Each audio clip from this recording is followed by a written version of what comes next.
قال أنا خير منه خلقتني من نار وخلقته من طين। আপনি তাকে মাটি দিয়ে বানিয়েছেন আর আমাকে আপনি আগুন থেকে বানিয়েছেন। আগুন তো ঊর্ধ্বমুখী, কেন আমি নিম্নমুখী হয়ে আদমকে সাজদা দিব? আমি তো তার চাইতে উত্তম। ইবলিস যখন আল্লাহর হুকুম অমান্য করে দাম্ভিকতা, অধ্যত, অহংকারী মনোভাব পোষণ করলো, আল্লাহ তাআলা তখন ইবলিসকে লক্ষ্য করে বললেন, ক্বালা ফাখরুজ মিনহা ফাইন্নাকা রাজীম। এক্ষুনি এই জান্নাত থেকে বের হয়ে যা, তুই আমার জান্নাত থেকে বিতাড়িত। আল্লাহ ইবলিসকে আরো বললেন, ওয়া ইন্না আলাইকা লা'নাতি ইলা ইয়াউমিদ্দিন।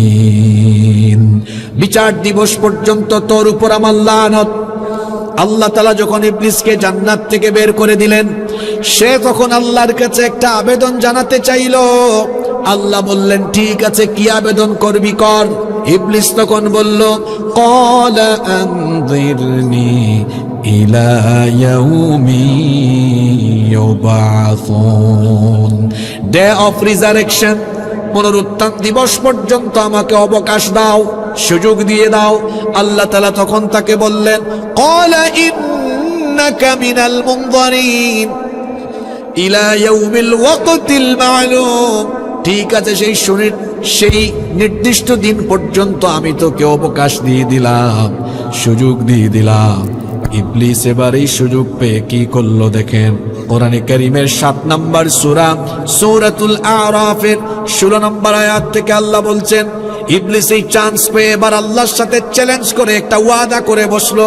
সে তখন বলল, ক্বালা ফাবিমা আগওয়াইতানি লাআকউদান্না লাহুম সিরাতাকাল মুস্তাকিম। তুমি যে আদমের কারণে আমাকে জান্নাত থেকে বের করে দিয়েছো, এই আদম এবং তার সন্তানদেরকে সোজা পথে চলতে বাধা দেওয়া, অর্থাৎ জান্নাতি পথে চলতে বাধা দেওয়া, এটাই হবে এখন থেকে আমার প্রধান কাজ। কি করে আমি তাদেরকে লাইনচ্যুত করব, কি করে আমি তাদেরকে ধোঁকা দিব? সে তখন বলল, সুম্মা লাআতিয়ান্নাহুম মিন বাইনি আইদিহিম ওয়া মিন খালফিহিম ওয়া আন আইমানিহিম ওয়া আন শামাইলিহিম ওয়া লা তাজিদু আকতারাহুম শাকিরিন। সে তখন বলল, আমি এই বনি আদমকে সামন দিক থেকে, পিছন দিক থেকে, ডান দিক থেকে, বাম দিক থেকে চতুর্মুখী সর্বনাশী হামলা, আমার চতুর্মুখী প্রতারণার জাল বিস্তার করে করে ধোঁকা দিয়ে দিয়ে তোমার জাহান্নামটাকে বনি আদম দিয়ে আমি ভরে ফেলবো। ইবলিস এই ওয়াদা করলো কার সাথে? আস্তে বলবেন না, জোরে বলেন, কার সাথে? তাহলে আপনাদেরকে ধোঁকায় ফালাইয়া আপনাদেরকে জাহান্নামে ঢুকাবে, এই ওয়াদা ইবলিস করে এসেছে কার সাথে? আপনাদের কি মনে হয় এই ওয়াদা করার পরে ইবলিস বসে আছে, তাই না? কন্টিনিউয়াস 24টা ঘন্টা ইবলিস আমাকে আপনাকে খোঁচাখুচি করে, কি করে আমাকে আপনাকে জাহান্নামে নিতে পারে। এই দুশ্মনী ইবলিস আমাদের সাথে আরম্ভ করেছে কখন? মায়ের উদর থেকে, মায়ের পেট থেকে আমরা বের হয়েছি যখন, সেই দিন থেকে ইবলিসের দুশ্মনী আরম্ভ হয়েছে। বলেন তো দেখি, মায়ের পেট থেকে সন্তান বের হলে হাসে না কাঁদে? সবাই শুনতেছেন না? বলেন দেখি, মায়ের পেট থেকে সন্তান বের হলে হাসে না কাঁদে? আজ পর্যন্ত কোন শিশু মায়ের পেট থেকে বের হয়ে হাসলো না, সবাই কাঁদে। প্রশ্ন হলো, মায়ের পেট থেকে সন্তান বের হলে কাঁদে কেন? আমরা অনেকে জানি না। বুখারীর হাদিস শুনে নেন, কেন মায়ের পেট থেকে সন্তান বের হলে কাঁদে। সবচাইতে বেশি সংখ্যক হাদিস যে সাহাবী বর্ণনা করেছেন, সাইয়্যিদুল মুহাদ্দিসিন আবু হুরায়রা রাদিয়াল্লাহু আনহু, এই হাদিসের বর্ণনাকারী সাহাবী, তিনি বলছেন, আন আবি হুরায়রা রাদিয়াল্লাহু আনহু قال سمعت رسول الله আমরা বলি সাল্লাল্লাহু আলাইহি ওয়াসাল্লাম তিনি বলেছেন, আল্লাহর রাসূলকে আমি বলতে শুনেছি, তিনি বলেছেন, মা মিন বানি আদম মাউলুদুন ইল্লা ইয়ামাসসুহুশ শাইতানু হিনা ইউলাদ। এমন কোন বনি আদম নাই যে বনি আদম জন্মের পরে কাঁদে না। কেন কাঁদে? তার কারণ হলো মায়ের পেট থেকে বের হলেই শয়তান এসে তারে গুতা মারে, শয়তান এসে তারে স্পর্শ করে। শয়তানের সেই স্পর্শ এই মাসুম বাচ্চা সহ্য করতে না পেরে তখন সে কাঁদতে থাকে। হাদিসটা বুঝে থাকলে বলেন তো, আপনার সাথে ইবলিস দুশ্মনী আরম্ভ করেছে কখন? উত্তর হলো মায়ের পেট থেকে বের হয়েছেন। কি আশ্চর্য কথা! এ কেমন দুশ্মন, কি সাংঘাতিক, কি মারাত্মক দুশ্মন এই ইবলিস! আমি যখন আমার মায়ের পেট থেকে বের হয়ে গেলাম তখন থেকেই সে আমার সাথে দুশ্মনী আরম্ভ করলো। এবার প্রশ্ন হলো, ইবলিসের এই দুশ্মনী চলবে কতদিন? উত্তর হলো, আমি আপনি দুনিয়া থেকে বিদায় নিব না যতদিন, অর্থাৎ মৃত্যু পর্যন্ত আমাদের সাথে দুশ্মনী করবে কে? আসতে বলবেন না, জোরে বলেন কে? আমাদেরকে জাহান্নামের পথে ধাবিত করার জন্য ইবলিস দুইটা বিশেষ ক্ষমতা পেয়েছে। এই দুইটা ক্ষমতা ইবলিস ছাড়া আর কারো নাই। ইবলিসের কয়টা বিশেষ ক্ষমতা আছে? দুইটা বিশেষ ক্ষমতা আছে। নাম্বার ওয়ান, এক নাম্বার হলো বুখারী এবং মুসলিম শরীফের হাদিস। আল্লাহ নবী বলেছেন, ফাইন্নাশ শাইতানা ইয়াজরি মিন আহাদিকুম মাজরাদ দাম। নিশ্চয়ই ইবলিস তোমাদের, শয়তান তোমাদের রক্তকণিকায় বিচরণ করতে পারে, শিরায় শিরায় বিচরণ করে এই ইবলিস ধোঁকা দিতে পারে। এটা হলো তার এক নম্বর ক্ষমতা। ইবলিসের দুই নম্বর বিশেষ ক্ষমতা হলো, যে কোনো সময় যে কোনো মুহূর্তে ইবলিস যে কারো সুরত ধারণ করতে পারে, আকৃতি ধারণ করে আপনার সামনে চলে আসবে, এসে ধোঁকা দিবে। এজন্য মুসলিম শরীফে হাদিস এসেছে, বুখারীতেও হাদিসটি এসেছে। আল্লাহ নবী বলেছেন, মান রাআনি ফিল মানামি ফাকাদ রাআনি। যে ব্যক্তি স্বপ্ন যুগে আমাকে দেখলো সে তো সত্যিকার অর্থেই আমাকে দেখলো। ফা ইন্নাশ শাইতানা লা ইয়াতামাসসালু ফি সূরাতি। নিশ্চয়ই শয়তান সকলের সুরত ধারণ করতে পারলেও আমি নবীর সুরত কোনোদিনও শয়তান ধারণ করতে পারে না। শয়তান সব ব্যক্তির সুরত ধারণ করতে পারলেও আল্লাহর নবীর সুরত ধারণ করতে পারবে না। তাহলে এই দুইটা হাদিস থেকে বোঝা গেল ইবলিসের বিরাট দুইটা ক্ষমতা আছে। এক, সে মানুষের রক্তকণিকায় ঢুকে যেতে পারে, আর দুই নাম্বার হলো যে কোনো সময় যে কোনো সুরত ধরে আপনার সামনে এসে ধোঁকা দিতে পারে। যে ইবলিস এই বিশেষ দুইটা ক্ষমতা পেয়েছে আর ওয়াদা করেছে বনি আদমকে জাহান্নামী বানাবে, সেই ইবলিস তো বসে নাই, সব সময় এই বনি আদমকে দিয়ে তার গোলামি করাতে চায়। ইবলিসের অনেক ইবলিসি কাজ, শয়তানের অনেক শয়তানি কাজ আছে, তবে তার মধ্যে তার মৌলিক একেবারে বেসিক কয়েকটা কাজ আছে যেগুলো সে সবাইকে দিয়ে করাইতে চায়। এবং এই 12টি কাজ আছে এমন, যেই 12টি কাজ ইবলিস আপনাকে করাইতে পারলেই সে সাকসেসফুল। এবং আপনি এই পয়েন্টগুলো যখন ফাইন্ড আউট করে করে আমি বলবো, আপনি দেখবেন আমাদের সমাজে এই 12টা কাজ করনেওয়ালা, 12টাও কাজ করে এই ধরনের মানুষের সংখ্যা কিন্তু সংখ্যায় কম না, অনেক বেশি। এই কাজগুলো করবে যারা শয়তানের খাঁটি গুলাম, শয়তানের মুরিদ, শয়তানের দাসত্ব গ্রহণ করেছে তারা। তাহলে আজকে আমি কথা বলছি যে টপিকের উপর, সেটা হচ্ছে যে 12টি কাজে শয়তান খুশি হয়। কথা বুঝে থাকলে বলেন, আজকের টপিক কি বললাম? যে কয়টা কাজে ইবলিস খুশি? জোরে বলেন, কয়টা? যারা এদিক ওদিক তাকায় এরা আমি চলে যাওয়ার পরে বলবে, হুজুর প্রথমে মুক্তিযুদ্ধ বলছে, তারপর শুট দিছে, কি জানি বলছে, ব্যাককল কিচ্ছু বুঝে নাই, শুরু থেকে শেষ পর্যন্ত শুনে নাই। যখন আপনি কোথাও বসবেন তখন শুরু থেকে শেষ পর্যন্ত কথা শুনবেন, কথার ভিতরে গ্যাপ থাকলে আপনি নিজেই উল্টাপাল্টা বুঝে চলে যাবেন। এজন্য আমরা সবাই মনোযোগী হয়ে শুনবো ইনশাআল্লাহ।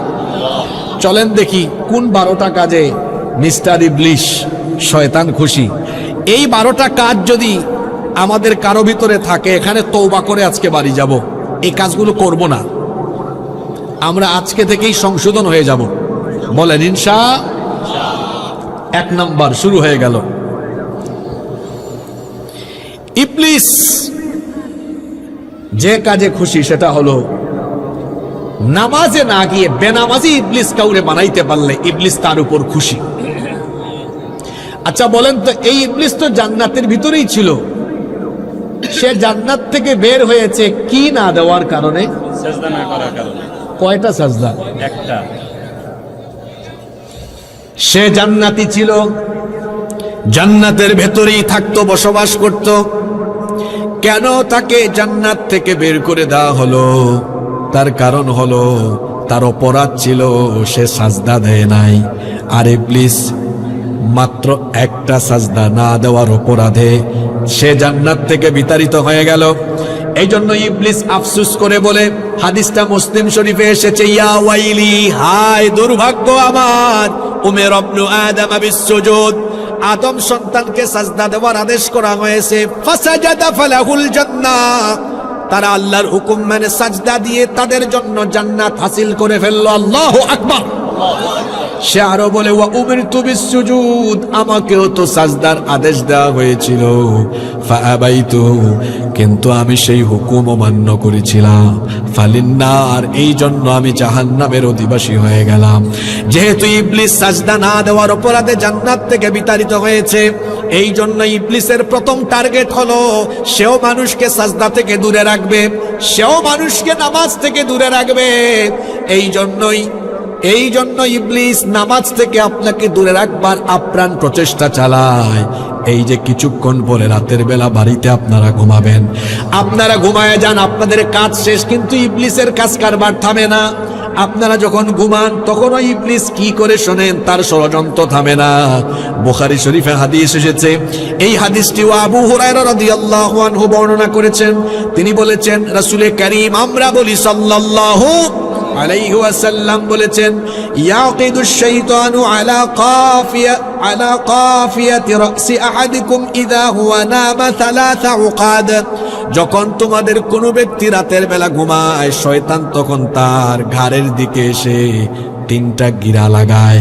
আপনাদের এলাকায় মানুষেরা গিরা বলে না গিট্টো বলে? যখন কোনো ব্যক্তি রাতের বেলা ঘুমায়, শয়তান তার ঘাড়ের পিছনে 3টা গিরা লাগায়। ইয়াদরিবু কুল্লা উকদাতিন আলাইকা লাইলুন তাওয়িল ফারকুদ, প্রত্যেকটা গিরায় সে এই মন্ত্র পড়ে ফু দেয়, রাত অনেক লম্বা, তুই আরাম করে ঘুমা।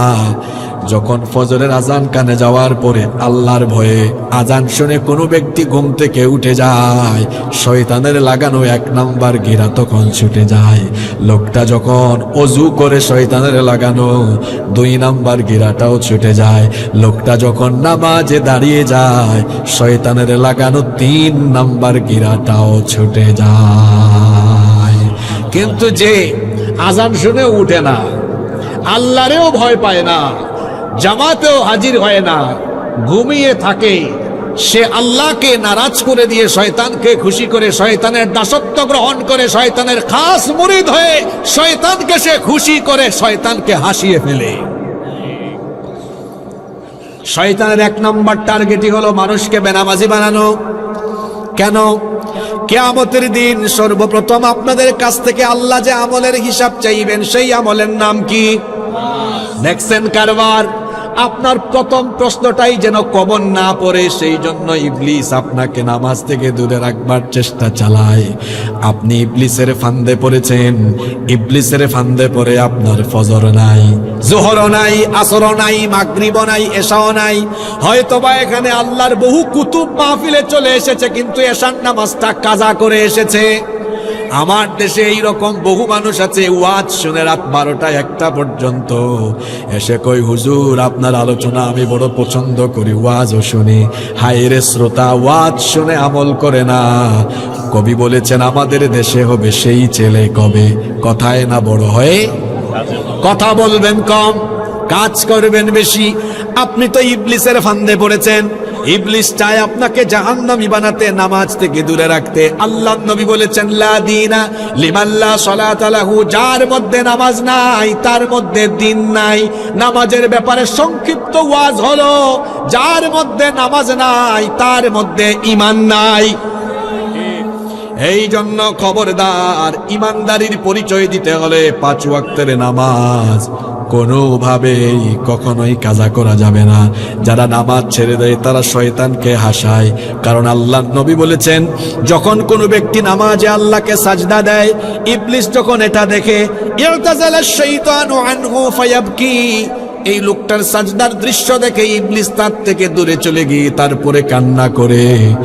তার মানে বোঝা গেল, কোনো মানুষ নামাজে আল্লাহকে সাজদা দিলে ইবলিস এই দৃশ্য দেখলে কাঁদে।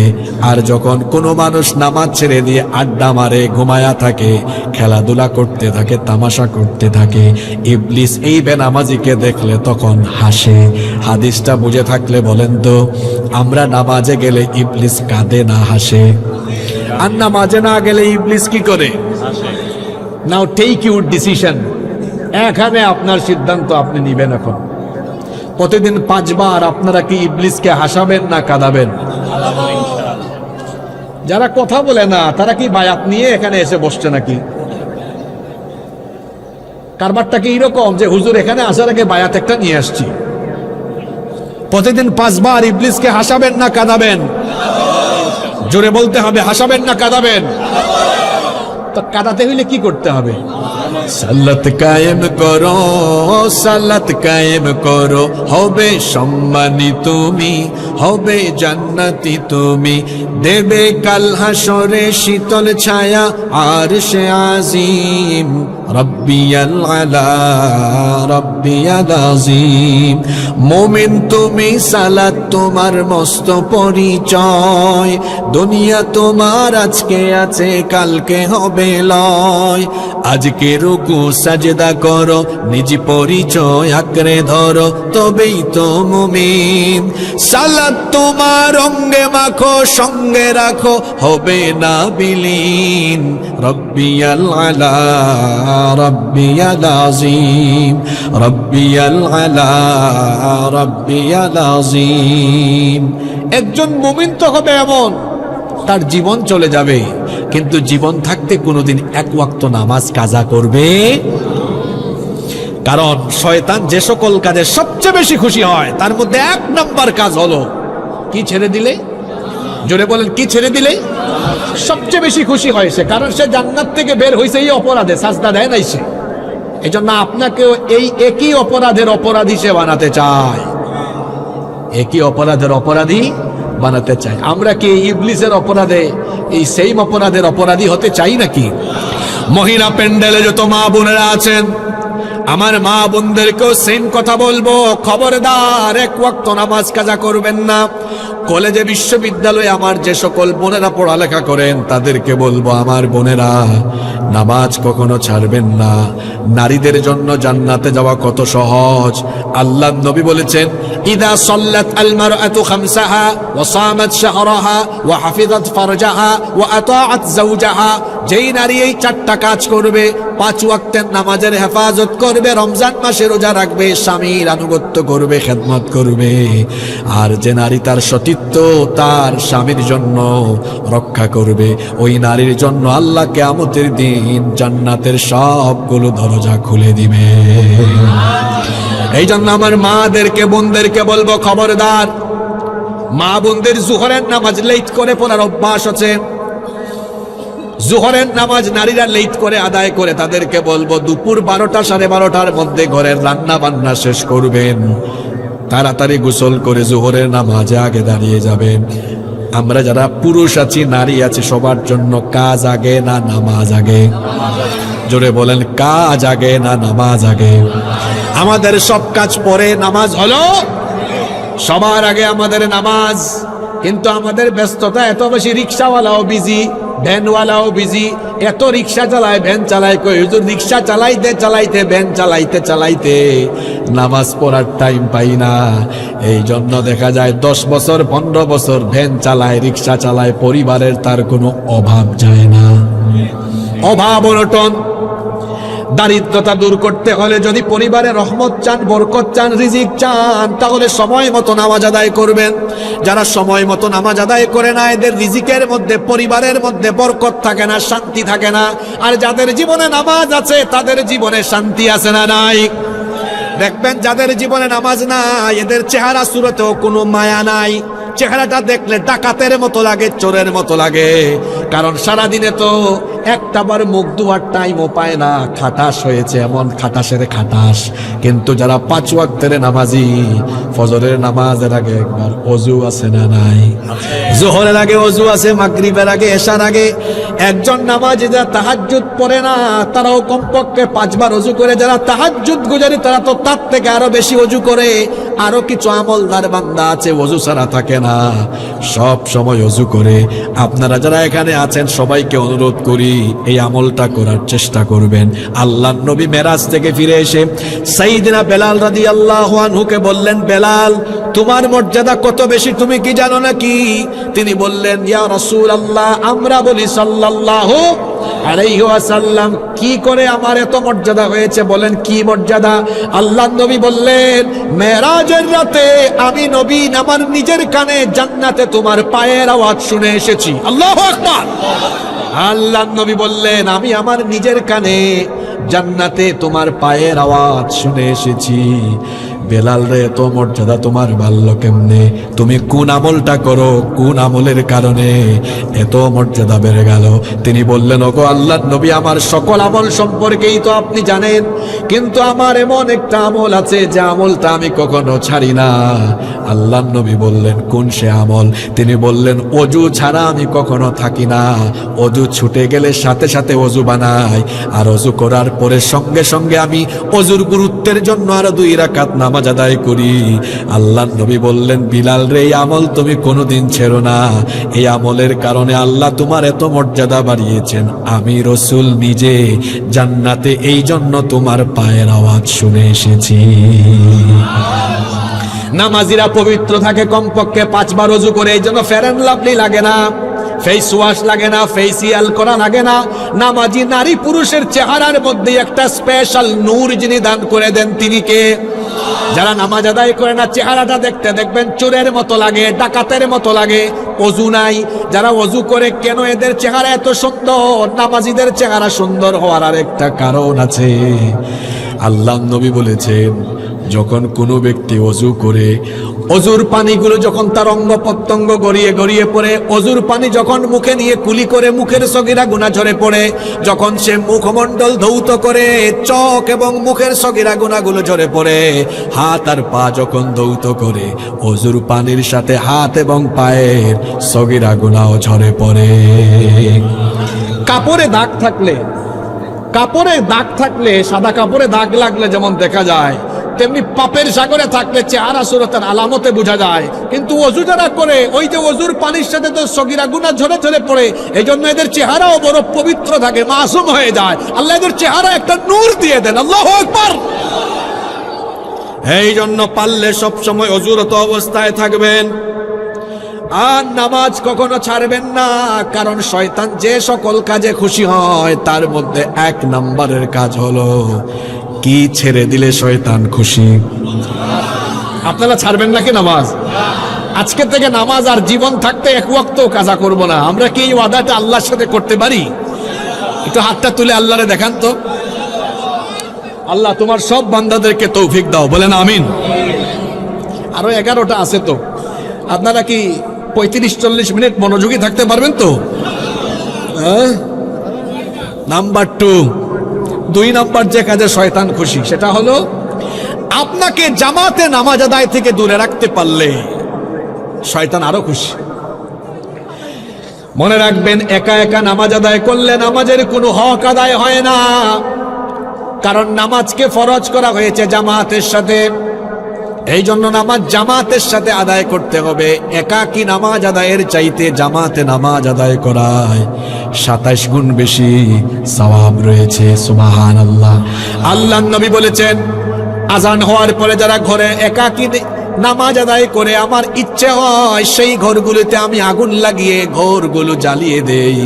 কিন্তু ঘরগুলোতে যদি মহিলা আর নারী না থাকতো, মহিলা নারী শিশুরা যদি না থাকতো, এই হুকুম আমি দিয়ে দিতাম। এই হাদিস থেকে বোঝা গেল জামাতের সাথে নামাজ আদায়ের গুরুত্ব অনেক বেশি।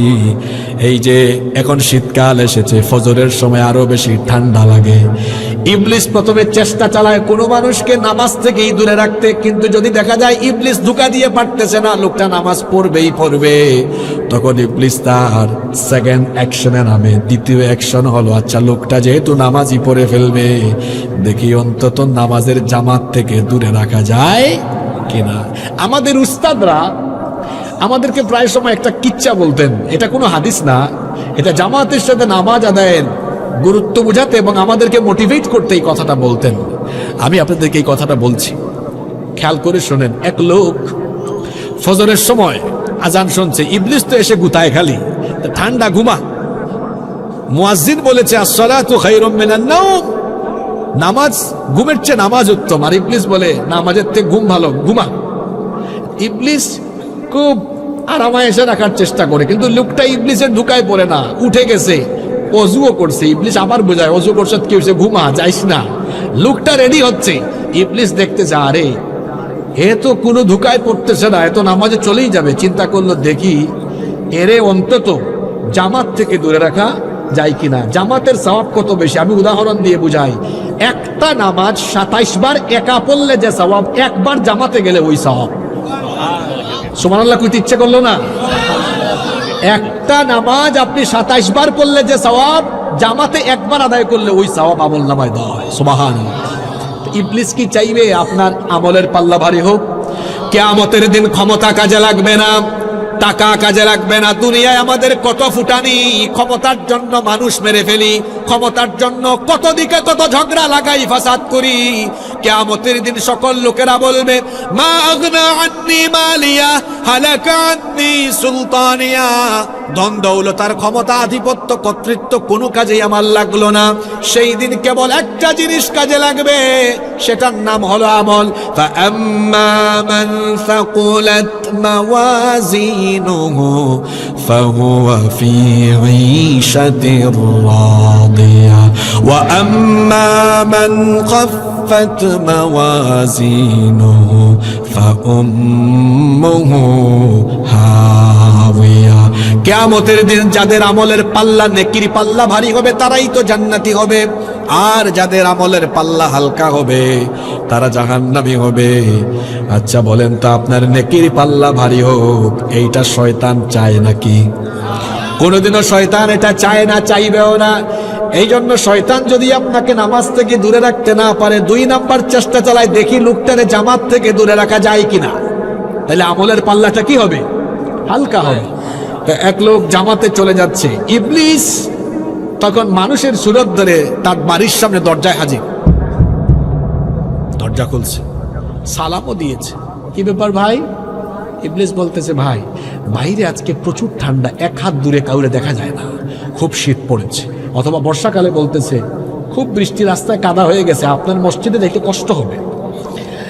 নামাজ তো পড়বেন, অসুবিধা কি, ঘরে পড়ে ঘুমায় যান। আর হুজুর যে কারবার করে ফজরের সময় জামাতটা একটু লম্বা হয়, 10 মিনিট দরকার আছে, আপনি এখানে কুলিয়া আইয়ুহাল কাফিরুন আর কুল হুয়াল্লাহু আহাদ শর্টকাট করেন। ইবলিস ধোঁকা মারতেছে, আপনি তো নামাজই পড়ছেন, আপনি নামাজটা ঘরে পড়ে ঘুমায় যান।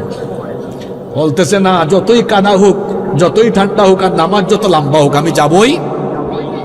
ইবলিস দেখে এত বড় সাংঘাতিক, অমর মার্কা মুসলমান আর কি। ইবলিস তখন বলে ঠিক আছে, আপনি আর কষ্ট করবেন কেন, আমার কাঁধে উঠেন, আমি কাঁধে করে আপনারা মসজিদ পর্যন্ত দিয়ে আসি। আপনারা ভাবতে পারেন হুজুর ইবলিসে তো ভালো হইলো কেমনে, কাঁধে উঠাইতে চায়। আপনি বুঝেন না কেন এত ভালো হইছে? এটা ভালো না, এটাও দুশ্মনী। হাদিসে এসেছে কোন ব্যক্তি যখন ঘর থেকে বের হয়ে মসজিদ পর্যন্ত হেঁটে যাওয়া আরম্ভ করে, প্রতিটা কদমে পাড়ায় পাড়ায় ফেরেশতা আমলনামায় সওয়াব লিখতে থাকে। ইবলিস দেখতেছে এই লোকটা মসজিদে হেঁটে হেঁটে যাবে আর তার আমলের পাল্লা আরো ভারী হবে। তারে ধোঁকা দিলাম, নামাজ থেকে দূরে রাখতাম, পারলাম না। চেষ্টা করছিলাম জামাত থেকে দূরে রাখবো, তাও পারলাম না। এখন হেঁটে গেলে ওই সওয়াবটাও পাবে, দেখি অন্তত এইটা থেকে বিরত রাখা যায় কিনা। এই জন্য বলেছে ভাই রে, আমার কাঁধের উপর উঠ, তাহলে কাঁধে করে মসজিদে দিয়ে আসবো, তাও এই সওয়াবটা কমায়, এই সুযোগটাও সে যেন পায়। এইটা কোনো হাদিস না, আমি একটা উপমা দিয়ে বোঝাতে চাইলাম। সে এমন দুশ্মন, নেকির পাল্লা হালকা করার জন্য যা যা করা দরকার সবই সে করতে চায়। সে যখন আমাদেরকে নামাজ থেকে দূরে রাখতে পারে না, 2 নাম্বার কাজ সে করে, সে তখন আমাদেরকে জামাত থেকে দূরে রাখতে চায়। কেন? যাতে করে এই নামাজের কোনো ভ্যালু আল্লাহর কাছে না থাকে। তাইলে বলেন তো, জামাত তরক করে নামাজের হক থাকে না, ইবলিসও সেও মোটামুটি খুশি হয়। তাইলে আমরা কি ইবলিসকে এই জায়গায় খুশি করব? জোরে বলেন, খুশি করব? মসজিদগুলো ভরপুর করে দেব। আমার দেশে জুমার দিনে মসজিদে ঠেলাঠেলি জায়গা হয় না, আর বাকি ওয়াক্তগুলোতে নামাজই হয় না। আমার নবীর জুমার মসজিদে নামাজের সংখ্যা হতো যেমন, বাকি ওয়াক্তেও নামাজের সংখ্যা হতো তেমন। আল্লাহু আকবার। আমরা সব ওয়াক্ত নামাজ মসজিদে গিয়ে পড়ব, পারবো না? ইনশাআল্লাহ। আওয়াজ তো বড় ছোট হলো, পারবো? 3 নম্বর পয়েন্ট থেকে কিন্তু সেনসিটিভ কথাবার্তা আরম্ভ হবে। লুড নিতে পারবেন তো? 3 নম্বর, যে কাজে শয়তান খুশি। শয়তান দেখতেছে এই লোকটা নামাজও পড়ে, শয়তান চিন্তা করছে, রাখ, তুই নামাজ পড় সারা জীবন, তোর এক ওয়াক্ত নামাজও যেন কবুল না হয়, ওই জায়গায় আমি হাত দিব। ওইটা কোন জায়গা? ওইটা হলো যদি ইবলিস কাউকে হারাম পথে, অবৈধ পথে উপার্জন করাইয়া হারাম খাওয়াইতে পারে, ইবলিস সাকসেসফুল। তার কারণ হলো হারামখোরের কোনো ইবাদত, কোনো দোয়া আল্লাহর দরবারে কবুল হয়। ভালো করে শুনেন, ইবাদত কবুলের পূর্ব শর্ত হলো হালাল খাওয়া। কথা বুঝে থাকলে বলেন তো, ইবাদত কবুলের পূর্ব শর্ত হলো কি খাওয়া? আজকের দুনিয়ায় হালাল খেতে পারা সবচেয়ে বড় চ্যালেঞ্জের ব্যাপার। বান্ডিলের লোক তো সামলানো যায় না, হালাল খেতে পারা বড় চ্যালেঞ্জের ব্যাপার। সুদ, ঘুষ, চুরি, ডাকাতি, অন্যায়ের হাজারি, ছিনতাই, লুটতরাজ, লুটপাট, চাঁদাবাজি, টেন্ডারবাজি, অবৈধ পথে, হারাম পথে উপার্জন করে করে করে করে যারা সেই খাবার দাবার গ্রহণ করে 5 ওয়াক্ত নামাজেও যায়, এই নামাজের কোনো দাম আল্লাহর কাছে নাই। কষ্ট পাবেন না আমার কথায়। আমার দেশে বহু নামাজি আছে, 5 ওয়াক্ত নামাজও আদায় করে, আবার তার গ্রামে, তার এলাকায় সবচেয়ে বেশি সুদের কারবারও সে করে। আমার দেশে এমন বহু মানুষ আছে, 5 ওয়াক্ত নামাজও আদায় করে, আবার চাকরি করে, অফিসে একটা ফাইল এক টেবিল থেকে আরেক টেবিলে যায় না, তার পকেটে অথবা খামের ভিতরে ঘুষের টাকা না দিলে। কি বলেন, এরকম আছে না? আছে না? সুদখুর নামাজি, ঘুষখুর নামাজি, চাঁদাবাজি নামাজি আছে না? 5 ওয়াক্ত নামাজ আদায় করে, বাজারে চাঁদাবাজি করে, লুটপাট করে, 5 ওয়াক্ত নামাজ আদায় করে, আবার এমন কন্ট্রাক্টর রাস্তাঘাটে, ব্রিজে, কালভার্টে দুর্নীতি করতে করতে সম্পদের পাহাড় গড়ে তুলেছে। আছে না নাই? তোর নামাজ, তোর তাহাজ্জুদ, তোর হজ, তোর যাকাত, কোনো কিছু আল্লাহর দরবারে যাবে না। এইটা আমার কথা নয়, হাদিসটা বুখারীতে এসেছে। আল্লাহর নবী বলেছেন, ইন্নাল্লাহা তাইয়্যিব, নিশ্চয়ই আল্লাহ পবিত্র, লা ইয়াকবালু ইল্লা তাইয়্যিবা, পবিত্র ছাড়া কোনো জিনিস তিনি গ্রহণ করেন, পবিত্র ছাড়া কোনো জিনিস তিনি গ্রহণ করেন না। ওয়া আন্নাল্লাহা আমারাল মুমিনিনা বিমা আমারা বিহিল মুরসালিন, নিশ্চয়ই আল্লাহ মুমিনদেরকে যে আদেশ দিয়েছেন, রাসূলদেরকেও একই রকমের আদেশ দিয়েছেন। সুম্মা যাকারার রাজুল, এরপরে আল্লাহর নবী এক ব্যক্তির ঘটনা উল্লেখ করলেন। আশআসা ওয়া আগবারা ইউতিলুস সাফার, যে ব্যক্তি লম্বা সফর করছে, সফর করতে করতে এত ক্লান্ত, নবীজি বলেছেন আশআসা ওয়া আগবারা, তার চুল এলোমেলো, উস্কো খুস্কো হয়েছে, গোটা শরীরে ধুলাবালু লেগে গিয়েছে, এমন ধুলাবালি যুক্ত বদন আর উস্কো খুস্কো চুলের ওই ক্লান্ত ব্যক্তি ইয়ামুদ্দু ইয়াদাইহি ইলাস সামা, একটা পর্যায়ে আকাশের দিকে হাত উত্তোলন করে দোয়া আরম্ভ করেছে, ইয়া রাব্বি, ইয়া রাব্বি, রব আমাকে এটা দাও, এইটা দাও। আল্লাহ রসুল বলছেন, হায় রে হায়, এই লোকটা দোয়া করছে, অথচ মালবাসুহু হারাম, ওয়া মাশরাবুহু হারাম, ওয়া মাতামুহু হারাম, তার শরীরের কাপড় চোপড় হারাম টাকায় কেনা, সে যে খাবার খায় এটাও হারাম পয়সায় খাবার কিনে খাওয়া, সে যে পানীয় পান করে সেইটাও হারাম পয়সায় কেনা। সুতরাং যেই ব্যক্তি হারাম উপার্জন করে, হারাম খায়া শরীরের রক্ত মাংসকে হারাম বানায়, এই রকম হারাম খুরের কোনো ইবাদত কিংবা দোয়া আল্লাহর দরবারে কবুল হয় না। এজন্য শয়তান আপনারে সব সময় অবৈধ পথে, আরাম পথে উপার্জন করাইতে চেষ্টা করে এবং আল্লাহর পথে দান করা থেকে বিরত রাখে। আল্লাহর পথে দান করতে হলে বিরাট বড় কলিজা লাগে। মনে করেন একটা মসজিদে আপনি 2 লাখ টাকা দিবেন, শয়তান এসে বলে ব্যাককল, এই 2 লাখ টাকা তোর ব্যবসায় খাটা, আরো লাভ হবে। আল্লাহর পথে দান করতে হলে বিরাট বড় কলিজা লাগে, নইলে পারা যায় না, কারণ এটা অনেক বড় জিহাদ। শয়তানের সাথে জিহাদ করে তারপরে দেওয়া লাগে, ঠিক না বে ঠিক? দেখেন আমি খুব এই কি বলে সিরিয়ালি পয়েন্ট গুলা বলছি। 1 নাম্বার চেষ্টা করছে নামাজ থেকে দূরে রাখতে, পারে নাই। তারপর চেষ্টা করছে জামাত থেকে দূরে রাখতে। লোকটা নামাজি হয়ে গেছে, এই লোকটা মাহফিলের আয়োজন করে, মাহফিলের জন্য কষ্ট করে। ইবলিস বলে রাখ, তোর সব কষ্ট করা, তোর নামাজ, তোর রোজা, তোর তাহাজ্জুদ, তোর হজ, তোর যাকাত, তোর সবকিছু আমি বাতিল করাই দিব, এক জায়গায় হাত দিব, একদম জায়গা মতে। ওইটা কি খাওয়ানো? জোরে বলেন, কি খাওয়ানো? আপনি স্কুলে, কলেজে, মাদ্রাসায় জব করেন, চাকরি করছেন, ভালো কথা ভাবছেন, হালাল ইনকাম। ইউনিভার্সিটিতে জব করছেন, ওখানেও হারাম ঢুকে যেতে পারে। ক্লাসের টাইমে ক্লাস করান না, ফাঁকিবাজি করেন, মাস শেষে বেতন ঢুকানোটা হালাল না, ওইটা হারাম।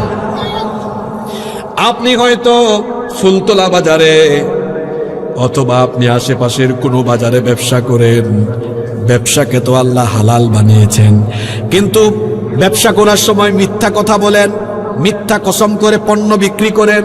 টাইলসের দোকানে বি গ্রেডের টাইলস এ গ্রেড বলে বিক্রি করে দিল, মিথ্যা বলে বিক্রি করলো, উপার্জন হারাম হয়ে গেল। আমার দেশে এমন ব্যবসায়ী আছে না নাই? কয় ভাই আল্লাহর কসম আপনার জিনিস 1 নাম্বার দিয়েছে, দিছে কিন্তু 2 নাম্বার। এই যে মিথ্যা শপথ করলো, উপার্জন কি হয়ে গেল? এজন্য আমি বলেছি বর্তমান দুনিয়ায় হালাল খেতে পারা এটা সবচেয়ে বড় চ্যালেঞ্জের ব্যাপার। আর যে হালাল খায় না তার কোনো ইবাদত আল্লাহর দরবারে কবুল। তাহলে যে 3 নাম্বার কাজ করাতে পারলে শয়তান খুশি, সেটার নাম হলো হারাম খাওয়া। জোরে বলেন, কি খাওয়া? আমরা হারামের ধারে কাছেও যাব না, রাজি আছেন? আপনাদের কষ্ট হচ্ছে নাকি? 4 নাম্বার যে কাজে ইবলিস খুশি সেইটা হলো মানুষের মধ্যে ফিতনা লাগাতে পারলে ইবলিস সবচাইতে খুশি। ভাইয়ে ভাইয়ে ঝগড়া, ভাইয়ে বোনে ঝগড়া, প্রতিবেশীর সাথে প্রতিবেশীর ঝগড়া। এক সমাজের মানুষ, আপনাদের এলাকায় পঞ্চায়েত বলেন না সমাজ বলেন? সমাজ বলেন না? ওই যে এক একটা মসজিদের আন্ডারে কিছু ঘর থাকে না, ওইটাকে কি বলেন আপনারা? সমাজ। এক সমাজের মানুষের মধ্যে ইবলিস ক্লেশ বাড়াতে চায়, ফিতনা লাগাতে চায়, যাতে করে গোটা সমাজটা ফিতনার সমাজ হয়ে যায়। আপনার সাথে আপনার আরেক ভাইয়ের ঝামেলা থাকলে ইবলিস খুশি। ইবলিস চায় মানুষে মানুষে ঝামেলা লাগায় রাখতে। ইবলিসের এই ফান্দে পড়েছে তারা, মানুষের মধ্যে খালি ভেজাল লাগায় যারা। আমাদের সমাজে ইবলিসের কিছু মুরিদ আছে যারা একজনের কথা আরেকজনের কাছে লাগাইয়া 2 জনের মধ্যে কিলাকিলি লাগাইয়া দেয়। এগুলো সব এলাকায় থাকলেও আপনাদের এলাকায় এগুলো নাই। চুগলখোর, একজনের কথা আরেকজনকে লাগায় দেয়। 2 জন ঝগড়া করতেছে, দূর থেকে শুনে তারপরে চিন্তা করে এই আগুনটা আরো কেমনে বাড়ানো যায়। এমন মানুষ কিন্তু কম বেশি সকল সমাজে আছে না নাই? এরা হলো শয়তানের সেনাবাহিনী। কার সেনাবাহিনী? শয়তানের সেনাবাহিনী, যারা কিনা সমাজের মধ্যে ফিতনা লাগায়। আমার দেশের অনেক সমাজে মাতব্বর টাইপসের লোকরাও এই কামগুলো করে। অনেক সময় আপনাদের এলাকায় এগুলো আছে কিনা জানি না, বিভিন্ন এলাকায় অনেক সময় আছে এরা 2 পক্ষ থেকে, এক পক্ষ থেকে ঘুষ খাবে, খাইয়া 2 গ্রুপের মধ্যে আরো ঝামেলা লাগাই দিবে।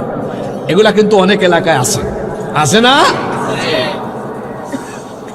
চুগলখোর একজনের কথা আর একজনের কাছে লাগায়, গীবত করেন, ঝামেলা লাগায়। কোথাও আগুন লাগলে সেখানে পানি ঢালেন, কেরোসিন ঢেলে আগুনের উত্তাপ বাড়াইয়েন না।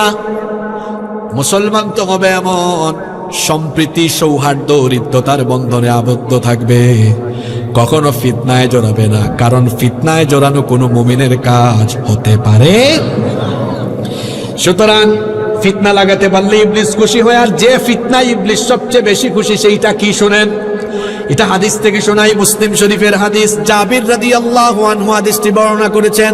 তিনি বলেছেন রাসূল কারীম, আমরা বলি সাল্লাল্লাহু আলাইহি ওয়াসাল্লাম বলেছেন, ইন্না ইবলিসা ইয়াদাউ আরশাহু আলাল মা, নিশ্চয়ই ইবলিস পানির উপরে তার সিংহাসন স্থাপন করেছে। সুম্মা ইয়াবাথু সারায়াহু, অতঃপর ইবলিস সে তার সেনাবাহিনী বিভিন্ন জায়গায় পাঠায়। একটু আগে যে সেনাবাহিনী বলছি আমি নিজে থেকে বানায়া বলি নাই। মনে রাখবেন ইবলিস 2 শয়তান তো 2 জাতির ভিতরে আছে, মিনাল জিন্নাতি ওয়ান। আমি সেনাবাহিনীটা বানাই নাই তো, এটা কোরআন থেকে হাদিস থেকেই বলছে।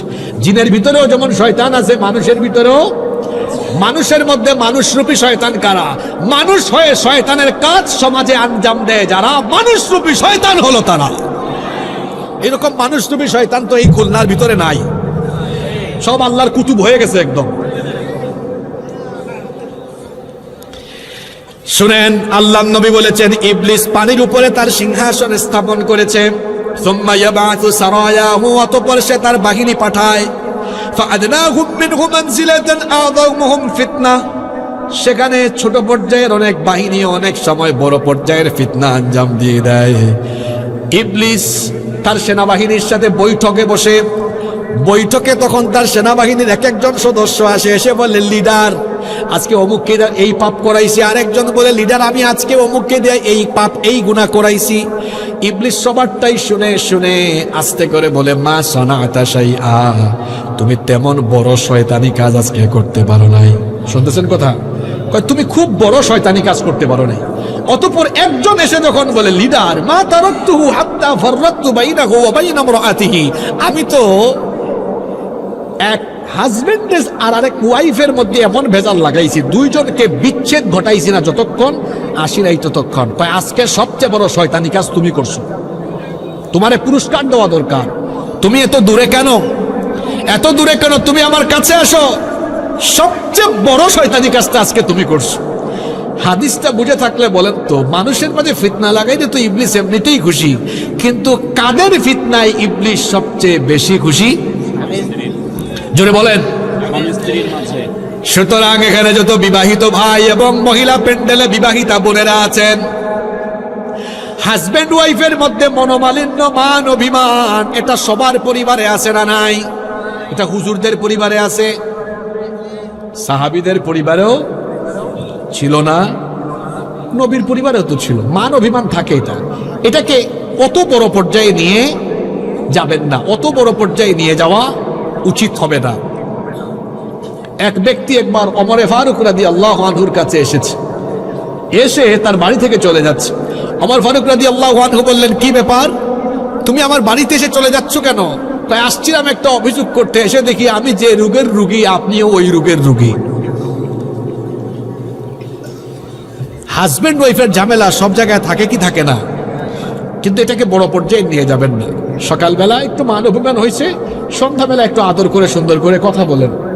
বোনদেরকেও বলবো নিজের স্বামীর সাথে বেশি মান অভিমান বাড়াবেন না। এখনকার ছেলেরা আরে বাপরে বাপ, কথায় কথায় কয় তালাক দিয়ে দিব।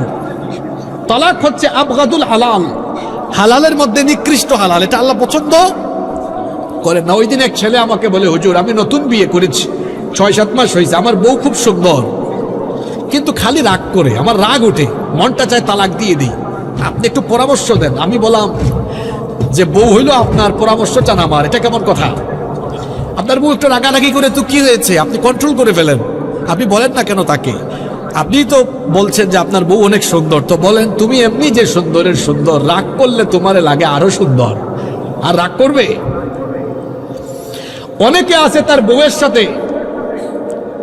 অযথাই খারাপ আচরণ করে, অযথাই তার বউয়ের সাথে কর্কশ ভাষায় কথা বলে, আছে না নেই এরকম? বিয়ে করার পরে 3-4 মাস, 6-7 মাস, বছর খানেক বউয়ের একেবারে আঁচল তলায় থাকে, তারপরে আবার বউয়ের কোনো খবর থাকে না। খবরদার, আল্লাহর নবী বলেছেন দুনিয়ার একটা বরকতের জায়গা হলো নিজের স্ত্রী বিবির সাথে ভালো আচরণ করবেন। একজন পুরুষ মানুষের সফলতার পেছনে একজন নারীর অবদান আছে না নাই? এজন্য আল্লাহর নবী বলেছেন আরবাউন মিনাস সাআদা, 4টি জিনিস হলো সৌভাগ্যের আলামত। যে 4টা জিনিস পেয়েছে সে দুনিয়ার সুখ পেয়ে গিয়েছে। এর মধ্যে 1 নম্বরেই হলো আল মারআতুস সালিহা, নেককার স্ত্রী, নেককার নারী। 2 নম্বর হচ্ছে আল মাসকানুল ওয়াসিআ, প্রশস্ত বাড়ি। 3 নম্বর আল মারকাবুল হানি, চলার জন্য একটা সুন্দর বাহন। 4 নম্বর হলো আল জারুস সালিহ, উত্তম প্রতিবেশী। তবে প্রথমেই রাখা হয়েছে নেককার স্ত্রীকে। এই জন্য অন্য হাদিসে এসেছে আল্লাহর নবী বলেছেন মান রাযাকাহুল্লাহু ইমরাআতান সালিহাতান ফাকাদ আ'ানাহু আলা শাতরি দীনি, আল্লাহ তাআলা যেই ব্যক্তিকে দয়া করে একজন নেককার স্ত্রী দিয়েছেন, আল্লাহ যেন ওই ব্যক্তিকে ইসলামের অর্ধেক নিয়ামত দিয়ে দিয়েছেন। এজন্য নিজের স্ত্রীকে দিনদার বানানোর চেষ্টা করেন। বোনদেরকেও বলছি, আপনার হাজবেন্ডকে দিনদার বানানোর চেষ্টা করেন। স্বামী স্ত্রী ঝগড়া করবেন না। অনেকে আছে বাচ্চাদের সামনে ঝগড়া করে, আছে না? কখনো বাচ্চাদের সামনে স্বামী স্ত্রী ঝগড়া করবেন না। অনেকে তো এমন আছে হাজবেন্ড ওয়াইফের ঝগড়া শ্বশুর শাশুড়ি পর্যন্ত যায়। হাজবেন্ড ওয়াইফের বিষয় যদি সিক্রেট না থেকে মানুষের কাছে চলে যায়, বুঝবেন এই স্বামী স্ত্রীর জীবন, দাম্পত্য জীবনে আর সুখ থাকবে না। হাজবেন্ড ওয়াইফের মধ্যে মান অভিমান হবে, একদিন দুই দিন কথা বলবে না, কিন্তু এই খবর হাজবেন্ড ওয়াইফের বাইরে তৃতীয় ব্যক্তির কাছে যাবে না। কথা বুঝতে পেরেছেন কি বলেছি? তৃতীয় ব্যক্তির কাছে যাবে না। মনে করেন রাগ করে ফেলছেন, রাগ করে দুপুরবেলা খায় নাই, রাগ করে সকাল থেকে সন্ধ্যা পর্যন্ত কথা বলে না, কিন্তু এই খবর যেন তৃতীয় ব্যক্তি না জানতে পারে। তৃতীয় ব্যক্তি যখন হাজবেন্ড ওয়াইফের খবর শুনবে, মনে রাখবেন আজকে বলে গেলাম, এই দাম্পত্য জীবনে আর সুখ থাকবে না। আপনার হাজবেন্ড ওয়াইফের মধ্যে সে এসে যদি উপদেশটা হয়ে উপদেশ দিতে থাকে, এখানে ভেজাল লাগবে। নিজের স্ত্রীকে নিজে কন্ট্রোল করুন, এবং বোনদেরকে বলছি নিজের স্বামীর খেদমত করুন, স্বামীর সাথে ভালো আচরণ করুন। হাজবেন্ড ওয়াইফের মধ্যে ভালোবাসা যত বাড়বে, ঘরের মধ্যে বরকত রহমত তত বাড়িয়ে দিবেন কে? আপনারা প্লিজ বসেন, শান্ত হয়ে সবাই বসেন, স্টেজে কথা বলবেন না প্লিজ, এখানে শব্দ হয়তো। তাহলে কয়টা কথা বললাম এখন পর্যন্ত? পয়েন্ট গেল কয়টা? 5 নাম্বার, যে কাজে শয়তান খুশি। মুসলমানদেরকে অনৈক্যে রাখতে পারলে শয়তান খুশি। শয়তান কখনো মুসলমানদেরকে ঐক্যবদ্ধ থাকতে দেয় না, সেটা চায়ও না। খেয়াল করবেন, আমি প্রত্যেকটা পয়েন্টের সাথে আয়াত এবং হাদিস উল্লেখ করছি। শয়তান চায় মুসলমানরা যেন অনৈক্যে থাকে। মুসলিম শরীফের মধ্যে হাদিস এসেছে, জাবির রাদিয়াল্লাহু আনহু হাদিসটি বর্ণনা করেছেন। আল্লাহর নবী বলেছেন, ইন্নাশ শাইতানা কদ আইসা আন ইয়াবুদাহুল মুসাল্লুনা ফি জাসিরাতিল আরব। শয়তান এই ব্যাপারে ফ্রাস্ট্রেট, হতাশ হয়ে গিয়েছে। সে জানে জাজিরাতুল আরবে সে কখনো মানুষকে তার গোলামি করাতে পারবে না। অর্থাৎ শয়তান জানে সে কখনো মুসলমানদেরকে মুশরিকার বানাতে পারবে না। কিন্তু একটা ব্যাপারে শয়তান বড় আশাবাদী। সেটা কি? সেটা হলো ওয়ালাকিন ফিত তাহরিশ বাইনাহুম। একটা ব্যাপারে শয়তান বড় আশাবাদী, মুসলমানে ভেজাল লাগায়া মুসলমানকে দলাদলিতে রাখার ব্যাপারে সে আশাবাদী। বলেন তো দেখি, এই কাজে ইবলিস বর্তমান দুনিয়ায় সফল না বিফল? শুনতেছেন আপনারা? এত সফল সে। 57টা মুসলিম দেশ, আমরা ঐক্যবদ্ধ না। ইসরায়েলকে আমেরিকা অস্ত্র দেয়, ইসরায়েলকে আমেরিকা সামরিক সহায়তা দেয়। তা আপনারা যে 57টা মুসলমান দেশ আছে, আপনারা ফিলিস্তিনকে সামরিক সহায়তা দিতে পারেন না, ফিলিস্তিনের পাশে আপনারা সাহস করে দাঁড়াতে পারেন না। সমস্যাটা কোন জায়গায়? কারণ পৃথিবীর এই মুসলমানরা এতটাই স্বার্থবাদী হয়েছে। আপনি দেখেন না, আপনার দেশের পার্লামেন্টেও মাঝে মাঝে এমন হয় যে মুসলমানদের স্বার্থ বিরোধী কোনো কথা আসলে ওই পার্লামেন্ট মেম্বারকে থামিয়ে দেওয়া হয়, বলা হয় এটা তাদের দেশীয় জাতীয় ইস্যু, এখানে কোনো কথা বলবেন না। মূর্খের দল, হাদিস পড়েনি, কোরআন পড়েনি। মুসলমানের সাথে মুসলমানের ভ্রাতৃত্বের বন্ধন হলো এমন, হৃদ্যতাটা এমন। যদি আফ্রিকার জঙ্গলে কেউ পড়ে লা ইলাহা ইল্লাল্লাহু মুহাম্মাদুর রাসূলুল্লাহ, সে আফ্রিকায় থাকলে, চেহারা কালো থাকলেও তার সাথে আমার একটা রিলেশন আছে, সম্পর্ক আছে, সে আমার ইমানি ভাই, সে আমার ভাই। আফ্রিকার জঙ্গলেও যদি আমার ভাই, সেখানে যদি সে জর্জরিত হয়, নির্যাতিত হয়, আফ্রিকার জঙ্গলে থাকা আমার মুসলমান ভাইয়ের পক্ষে আমার কণ্ঠস্বর তখন দাঁড়িয়ে যাবে। পাশের দেশে যখন কাশ্মীরে নির্যাতন হয়েছে, পাশের দেশে যখন বিভিন্ন সময় মুসলমানদের উপর হামলা চালানো হয়েছে, আমার দেশে এক রাবেয়া বছরই ছিল না? এগুলা তাদের ইস্যু, কথা বলা যাবে না। ইমানি ইস্যুতে পৃথিবীর যে কোনো জায়গায় ইসলাম আর মুসলমানদের স্বার্থে আঘাত আসলে প্রত্যেকটি মুসলমানকে সেই পক্ষে কথা বলা তার জন্য ওয়াজিব হয়ে যায়। যে চুপ থাকে তারও একটা পরিচয় হাদিসে আছে, তার নাম হলো বুবা শয়তান। এটা কি শয়তান? এটা বুবা শয়তান। ইমানি ইস্যুও বুঝে না। আমার দেশে অনেকে ইমানি ইস্যুও বুঝে না, অনেকে ইমানি ইস্যুকে রাজনৈতিক ইস্যু বানাই ফেলে। ইমানি ইস্যুতে সবার জন্য কথা বলা অতীব জরুরি, এটা সবাইকে কথা বলতে হয়। মুসলমানকে অনৈক্যের ভিতরে রাখলে ইবলিস খুশি, কারণ অনৈক্যের ভিতরে থাকলে শক্তি কমে নাকি বাড়ে? অনৈক্যের ভিতরে থাকলে শক্তি কমে। মনে করেন এই যে ইট, এই আপনাদের ঈদগায় কি সুন্দর এখানে বাউন্ডারি করা হয়েছে। এই ইটগুলো ট্রাক দিয়ে এক সময় আনা হয়েছিল, এনে এক জায়গায় ফেলে রাখা হয়েছিল। ইটকে যতক্ষণ আপনি বালু আর সিমেন্ট দিয়ে জোড়া না দিবেন, মশলা দিয়ে জোড়া না দিবেন, ওই ইট কিন্তু অতটা শক্তিশালী থাকে না, ধাক্কা দিলে পড়ে যায়। কিন্তু এখন যে এটা বালি আর সিমেন্টের সংমিশ্রণে মশলা দিয়ে জোড়া দেওয়া হয়েছে, ধাক্কায় ফেলাইতে পারবেন? বিচ্ছিন্ন ইটের যেমন কোনো শক্তি নাই, তেমনি বিচ্ছিন্নতাবাদী মুসলমানের শক্তি থাকে না। যখন দেয়ালে পারস্পরিক ইটের গাঁথনি হয়ে একটা দেয়াল হয়, এটাকে যেমন কেউ ফেলে দিতে পারে না, ঠিক তেমনি মুসলমানরা যখন সীসা ঢালা প্রাচীরের মতো ঐক্যবদ্ধ হয়, সেই মুসলমানদেরকে মোকাবেলা করার কোনো অপশক্তি দুনিয়ায় আর থাকে। আজকে আমাদের দেশে অনৈক্য চলছে। আমার দেশ কিন্তু ভয়াবহ এক হুমকির সম্মুখীন হতে যাচ্ছে। আমরা উলামা মাশায়েখ আপনাদেরকে অনুরোধ করছি, আপনারা আল্লাহর ওয়াস্তে দেশের স্বার্থে স্বাধীনতা সার্বভৌমত্বের স্বার্থে আপনারা নিজেদের দিলটাকে একটু উদার করেন, বড় করেন।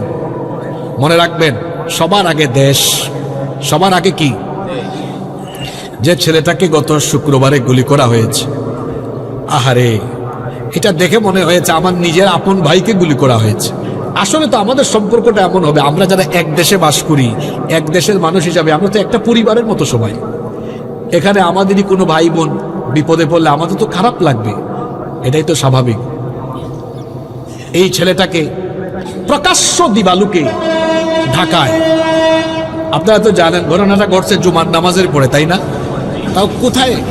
এটা ক্যাপিটাল সিটিতে, একেবারে রাজধানীতে এই ঘটনাটা ঘটেছে। চলে যাবে।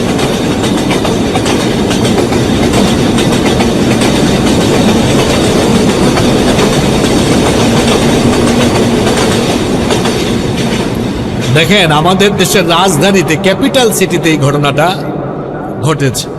আমি জানি না, শুধু শুনেছি, পত্রপত্রিকায় দেখেছি যে এই লোক যে কাজটা করেছে সে নাকি সীমান্ত পাড়ি দিয়ে চলেও গিয়েছে। বলা হয়েছে অপরাধীকে ধরে দিতে পারলে 50 লাখ টাকা পুরস্কার দেওয়া হবে। আচ্ছা, জনগণ যদি আমরা অপরাধী ধরার কাজ করি, তো DGFI, NSI, DB, CID, police আর র্যাব, এই বাহিনীগুলার কাজ কি? আমার কথা কি বুঝেন নাই? বিজিবি বর্ডারে কি করে? বর্ডার পাস হয়ে কি করে অপরাধী চলে যায়? নাকি আমরা ধরে নিব পাশের দেশের তাবেদারদের টাকা খেয়ে, কিংবা তাদের থেকে কোনো কিছু খেয়ে পরে তাদের এজেন্ডা বাস্তবায়নে নেমেছেন বলে অপরাধীকে পাস করে দিচ্ছেন? সরকারের তো উচিত ছিল DGFI, NSI, DB, CID, police, RAB, বিজিবির প্রত্যেক দায়িত্বশীলদেরকে কঠোরভাবে জবাবদিহিতায় নিয়ে আসা। এর মধ্যে ভারতীয় আধিপত্যবাদ আর ফেসিবাদ বিরোধী যত রাজনৈতিক দল আছে, তারা সব নিজেরা কামড়া কামড়িতে ব্যস্ত। আমরা আপনাদেরকে সতর্ক করছি, কি বিএনপি, কি জামাত, কি এনসিপি, সবাইকে বলছি, ভাই আপনারা তো সব এক কাতারেই ছিলেন, হঠাৎ করে নিজেরা এত কামড়া কামড়ি করতেছেন কেন? দেশের স্বার্থে ঐক্যবদ্ধ থাকুন, নইলে শকুনের থাবা আবারও পড়বে। নিজেরা কামড়া কামড়ি করে যদি আবারও অনৈক্যে বিভ্রান্তিতে আপনারা পড়ে গিয়ে দেশকে এমন পরিস্থিতিতে নিয়ে যান, আবার যদি পাশের দেশের আধিপত্যবাদীরা মাথার উপরে দাঁড়ায়, দেশ আবারও অন্ধকারে চলে যাবে। দেশের স্বার্থে ভেদাভেদ ভুলে গিয়ে সবাই এক কাতারে চলে আসুন। কিসের ভেজাল করেন আপনারা? নিজেরা ঐক্যবদ্ধ হন, নইলে দেখা যাবে এই অনৈক্যের কারণে নিজেরা আবার বিপদে পড়বেন। আমরা সবাইকে একই কথা বলছি, আমরা আমাদের দেশের সাথে এক থাকবো, কোনো ভেদাভেদ আমরা করব না। রাজি আছেন সবাই? আর এত বেশি নোংরামি করিয়েন না। অনেকে আছে পলিটিক্সের কারণে নিজের এলাকায় ঝামেলা শুরু করে দেয়। ভাই, আপনি মারা গেলে আপনার জানাজায় এলাকার মানুষ আসবে, বুঝতে পেরেছেন? এলাকায় বেশি ভেজাল করেন না, মিলেমিশে থাকেন, সুন্দর থাকেন। আমরা যখন ছোট ছিলাম, আমার বাড়ি সিলেটে, আমরা এককালে দেখেছি যে যার দল করেছে কিন্তু সম্প্রীতি ছিল। এখন সবকিছুকে দলীয় দৃষ্টিকোণে নিয়ে এখন মাহফিলগুলো তো পর্যন্ত শুরু হয়েছে। আপনাদের মাহফিলটা দেখে আমার ভালো লাগছে। এখানে কোনো রাজনৈতিক ব্যক্তিবর্গের নাম নেই। আমার দেশে সব মাহফিলে রাজনৈতিক ব্যক্তিবর্গের আসতে পারবে। ওনারা আসবে না কেন? ওনারা কি মুসলমান না? আসবে, কিন্তু তাদের বয়ান বক্তব্য বন্ধ করে দেওয়া দরকার। সেটা ইসলামী দল হোক আর ইসলামী ছাড়া দল হোক, কেন যেই সুযোগ পাবে বক্তৃতায় তার দলের পক্ষে ভোট চাইয়া বসতে পারে, ঠিক আছে না? এজন্য আমি মনে করি কোরআনের মাহফিলকে কোরআনের মাহফিলের মতোই রাখা উচিত। এটা রাজনৈতিক কোনো প্রোগ্রাম না। ভাই গো, আপনার ভোট চাইবার মন চাইলে আলাদা একটা প্যান্ডেল বানান, আপনি বানাইয়া জনগণের না ভোট চান। এটা কোরআনের মাহফিল। যে বক্তা দলীয় দৃষ্টিভঙ্গি মাথায় রেখে বক্তব্য দেয় কোরআনের মাহফিলে, তার বক্তৃতায় মানুষ হেদায়াত হয় না। যে শ্রোতা দলীয় দৃষ্টিভঙ্গি মাথায় রেখে বক্তব্য শুনে, ওই শ্রোতাও কখনো হেদায়াত পায় না। বক্তা এবং শ্রোতা উভয়কেই নিরপেক্ষ মগজ নিয়ে শুধুমাত্র হেদায়াতের উদ্দেশ্যে কোরআন শুনতে হবে। তখন হেদায়াত দিয়ে দিবেন কে? আমার কথায় আপনার কি বেজার হয়েছেন? আচ্ছা বলেন তো, কোরআনের মাহফিল কোরআনের মাহফিলের মতো থাকা উচিত না? সব নেতাদের বক্তব্য বন্ধ, এখানে আলেমরা কথা বলবেন। আমার বাড়ি সিলেটে, আমাদের সিলেটি কালচার নাই, সেখানে আলেমরাই কথা বলেন। আপনি যদি কথা বলতে সুযোগ দেন, মনে করেন বিএনপির এক ভাইকে দিলেন, উনি উনার পক্ষে ভোট চাইয়া ফেলতে পারেন। জামাতের এক ভাইকে দিলেন, উনি উনার মার্কায় ভোট চাইয়া ফেলতে পারেন। চরমুনের একজনকে দিলেন, ভোট চাইয়া বসতে পারে। এনসিপির একজনকে দিলেন, ভোট চাইয়া বসতে পারেন। এখন মাহফিলে তো বিএনপিও আসে, জামাতও আসে, এনসিপিও আসে। এটা ভেজাল লাগবে না? দরকার আছে? তার চেয়ে বলা দরকার সব নেতৃবৃন্দকে চেয়ার দেন, তারা বসুক, জনগণও ওয়াজ শুনুক, আপনারা ওয়াজ শুনেন। এটা ওয়াজের মাহফিল, তাফসির মাহফিল। এখানে কোরআন হাদিস থেকে সবার উদ্দেশ্যে বয়ান হবে। এই বয়ানটা হলো নেতাদের জন্য, সাধারণ জনগণের জন্য, এক কথায় আমাদের ঈমান আখলাক গঠকের জন্য, ঠিক না বেঠিক? আল্লাহ কথাগুলো আমাদেরকে বোঝার তৌফিক দেন। আবার আমার কথায় আপনারা কি কষ্ট পাইয়েন না। তাহলে আমি 5 নম্বরে ছিলাম না, না 6? 5 নম্বরে ছিলাম যে মুসলমানে ভেজাল লাগায় রাখতে পারলে, ইখতিলাফ মতানৈক্যতা রাখতে পারলে খুশি কে? আমরা ভেদাভেদ করব না। রাজি আছেন সবাই? 6 নম্বর, হালালকে হারাম, হারামকে হালাল বানাইয়া দিতে পারলেও শয়তান খুশি। শয়তান চায় সব সময় পাপের কাজকে সুশোভিত করে আপনার সামনে উপস্থাপন করতে। এটাও হলো শয়তানের একটা ওয়াদা। কোরআনে কারীমের 15 নম্বর সূরা হিজরের 39 নম্বর আয়াতে আল্লাহ বলছেন, ইবলিস বলেছে, ক্বালা রাব্বি বিমা আগওয়াইতানি লাউযাইনান্না ফিল আরদি ওয়ালা উগওয়িয়ান্নাহুম আজমাইন। সে বলেছে, রব, আমি তোমার বান্দাদেরকে পথভ্রষ্ট করার জন্য পাপের কাজগুলোকে সুন্দর বানায়া তার সামনে উপস্থাপন করব। মানে হলো যেটা পাপের কাজ, ওইটা আপনার চোখে ইবলিস সুন্দর লাগাবে, বলবে এটা সুন্দর, অথচ জিনিসটা হলো অসুন্দর। অপবিত্র জিনিসকে পবিত্র বানাবে। যেমন গান বাজনা, মিউজিক যুক্ত গান, এটা ইসলামে হালাল না হারাম? কিন্তু ইবলিস আপনার মনের মধ্যে এটার প্রতি একটা আকর্ষণ তৈরি করে দিবে। আকর্ষণ তৈরি করে দিয়ে আপনাকে ওইটার দিকে আসক্ত করবে। তারপরে আপনি দেখুন, এই যে অনেক নারীরা আছে, চোখের উপরে যে ব্রু আছে, ব্রু প্লাক করে, নাকি ব্রু প্লাক করনেওয়ালা নারী এই খুলনায় নাই।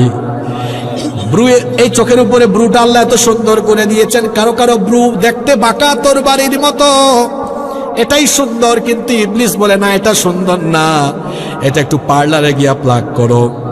এই যে সুন্দরকে অসুন্দর বানিয়ে দেওয়া, আল্লাহর সৃষ্টিকে পরিবর্তন করে দেওয়া, এটাও একটা শয়তানি কাজ। শয়তান এতে খুশি। এখানে শয়তানের ধোঁকা থাকে। আবার অনেক ছেলে আছে মেয়ে হতে চায়, অনেক ছেলেদের কানের মধ্যে দেখবেন কানের দুল, হাতের মধ্যে স্বর্ণের ব্রেসলেট, গলার মধ্যে স্বর্ণের চেইন। এরকম অনেক ছেলে পেলেকে আপনারা রাস্তাঘাটে দেখবেন। ছেলে হয়ে মেয়ে হতে চায়, চুলিয়া বড়, এত লম্বা, পিছন থেকে দেখলে মনে হয় কোনো আপু, সামনে গেলে দেখা যায় না এটা আপু না, এটা একটা ভাইয়া। ছেলে মেয়ে হতে চায়, অনেক মেয়েরা আবার ছেলেদের বেশভূষা ধারণ করে চলতে চায়। ছেলে হয়ে যারা মেয়ের বেশ, মেয়ে হয়ে যারা ছেলের বেশভূষা ধারণ করে, এদের উপরে লানত দিয়েছেন মুহাম্মদ। আমরা বলি সাল্লাল্লাহু। এই কাজগুলো আমরা বর্জন করব। 7 নাম্বার, যেই কাজে শয়তান খুশি, উলঙ্গপনা, নগ্নতায় শয়তান খুশি।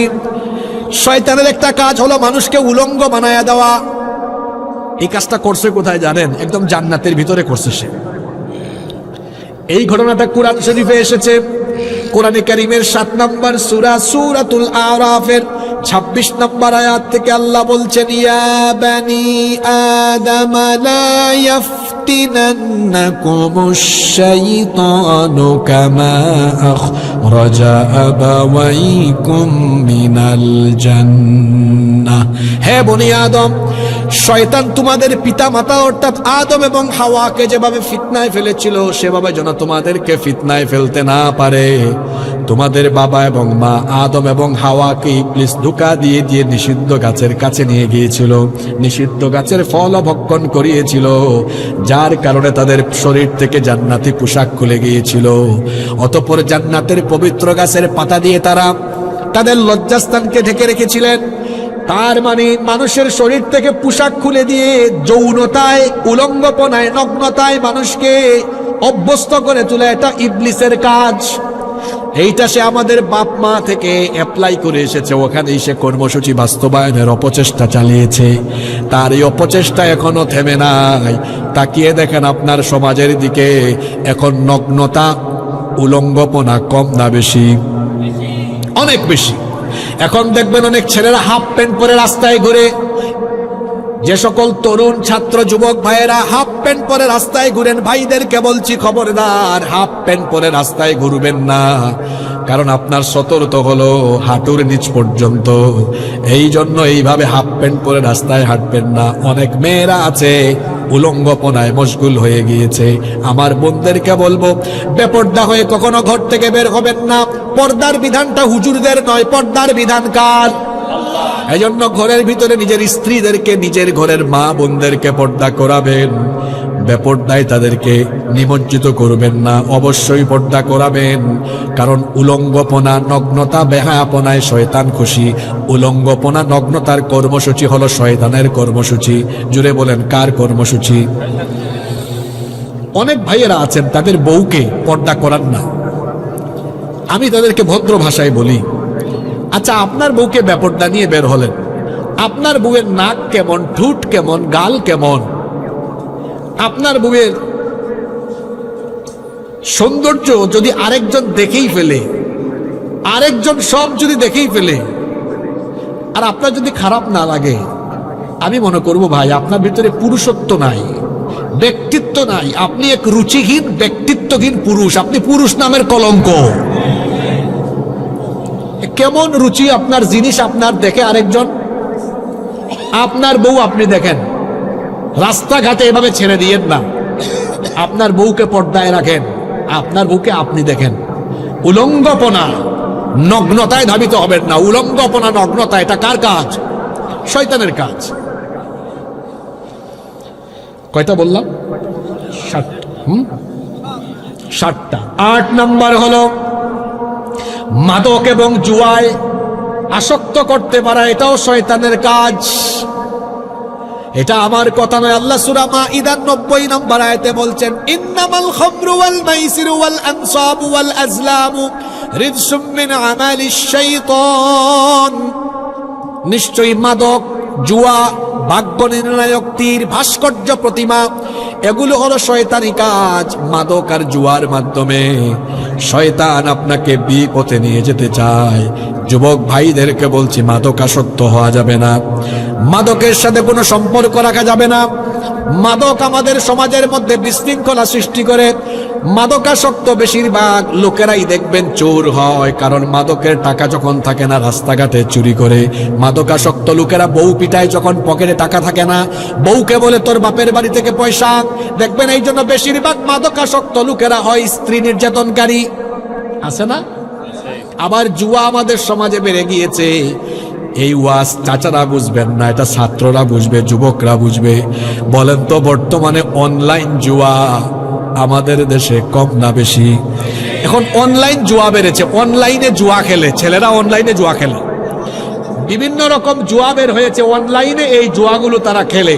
এই যে অনলাইন জুয়ায় আসক্ত করলো, এই জুয়াটা শয়তানি কাজ। এটা আমি বলি নাই, বলেছেন কে? এই মাদক জুয়া শয়তানি কাজ। এই যে জুয়া, অনলাইন জুয়ায় ছেলেপেলেরা, জানি না গ্রামাঞ্চলে কেমন, শহরে এত বেশি এডিক্টেড হয়েছে, এই অনলাইন জুয়ায় আসক্ত হয়ে মানসিক ভারসাম্য হারিয়ে ফেলেছে, তার চলাফেরা সবকিছু কেমন জানি হয়ে গিয়েছে। এই অনলাইন জুয়ায় আসক্ত হতে হতে কেরিয়ার শেষ, যৌবনটাকে পর্যন্ত ধ্বংস করে দিয়েছে। এরকম আছে না? আমি ছাত্র ভাইদেরকে বলছি, তরুণ যুবকদেরকে বলছি, ভাইয়েরা আমার, এই অনলাইন জুয়ায় আসক্ত হয়ও না। মাদক এবং জুয়া থেকে নিজেদেরকে বাঁচাও, চরিত্রকে হেফাজত করো। এগুলা শয়তানি কাজ, এগুলাতে খুশি হয় কে? 9 নম্বর হলো জিনা ব্যভিচার। জিনা ব্যভিচারও শয়তান খুশি। শয়তান চায় বিবাহের মতো হালাল সম্পর্ক রেখে বিবাহ বহির্ভূত আরাম সম্পর্কে শয়তান মানুষদেরকে জড়ায় রেখে পাপের সাগরে ভাসায় দিতে চায়। রব্বুল আলামিন বলছেন, ইয়া আইয়ুহাল্লাযীনা আমানু লা তাত্তাবিউ খুতুওয়াতিশ শাইতান ওয়া মান ইয়াত্তাবি' খুতুওয়াতিশ শাইতানি ফাইন্নাহু ইয়া'মুরু বিল ফাহশাই ওয়াল মুনকার। হে ঈমানদারেরা, শয়তানের পথ পদাঙ্ক অনুসরণ করো না, নিশ্চয়ই সে তোমাদেরকে ফাহেশা, অশ্লীল কাজের দিকে, মন্দ কাজের দিকে ধাবিত করে। শয়তান চায় জিনা ব্যভিচারের সাগরে আমাদেরকে ডুবায় রাখতে। আজকের দুনিয়াতে জিনা ব্যভিচারে ডুবে থাকার সবচেয়ে বড় শয়তানি উপাদানের নাম হলো মোবাইল ফোন। যুবকদেরকে এই মোবাইল আর ইন্টারনেট, এটার অপব্যবহার, এই রোগ তাদেরকে ধরেছে বলে অনেকের যৌবন আজ নষ্ট হয়ে যাচ্ছে। যুবক ভাইদেরকে বলছি, মোবাইল আর ইন্টারনেটের অপব্যবহার থেকে নিজের যৌবনকে হেফাজত করেন। বিবাহ বহির্ভূত হারাম রিলেশন গার্লফ্রেন্ড যারা বানিয়েছেন, আজকে থেকে ব্লক লিস্টে ফেলে রাখেন। বিবাহ বহির্ভূত কোনো হারাম সম্পর্ক হবে না, বরং আল্লাহকে ভয় করে নিজের যৌবনকে হেফাজত করবেন। আল্লাহ নবী বলেছেন, বুখারীর হাদিস, মাইয়াদবাল্লি মা বাইনা লাহিয়াইহি ওয়া রিজলাইহি আদমানু লাহুল জান্নাহ। যে ব্যক্তি তার জবান এবং লজ্জাস্থানের হেফাজত করবে, যে ব্যক্তি তার লজ্জাস্থানের হেফাজত করবে, অর্থাৎ জিনা ব্যভিচার থেকে নিজেকে বাঁচাবে, নিজের লজ্জাস্থানের হেফাজত করবে, আল্লাহ নবী বলেছেন, কাল কিয়ামতের দিন আমি নবী নিজে তার জন্য জান্নাতের জিম্মাদার হয়ে যাব। এই জন্য জিনা ব্যভিচারের পথ ছেড়ে দিতে হবে। পারবো তো আমরা ইনশাআল্লাহ? 10 নম্বর হলো অপচয়। অপচয় অপব্যয় করাতে পারলেও শয়তান খুশি। কোরআনে কারিমে বলা হয়েছে, ওয়ালা তুবাদ্দির তাবদীরা ইন্নাল মুবাদ্দিরিনা কানু ইখওয়ানাশ শায়াতিন। খবরদার অপচয় করো না। অপচয়কারীদেরকে শয়তানের ভাই বলেছেন কে? শব্দ দুইটা বলেছি, একটা অপচয়, আরেকটা হলো অপব্যয়। এই দুইটা শব্দের মধ্যে পার্থক্য আছে। যতটুকু দরকার তার চেয়ে বেশি বেশি খরচ করা হলো অপচয়, আর অপব্যয় হলো খারাপ পথে ব্যয় করা, গান বাজনায় ব্যয় করা, মদ জুয়ায় টাকা পয়সা ব্যয় করা।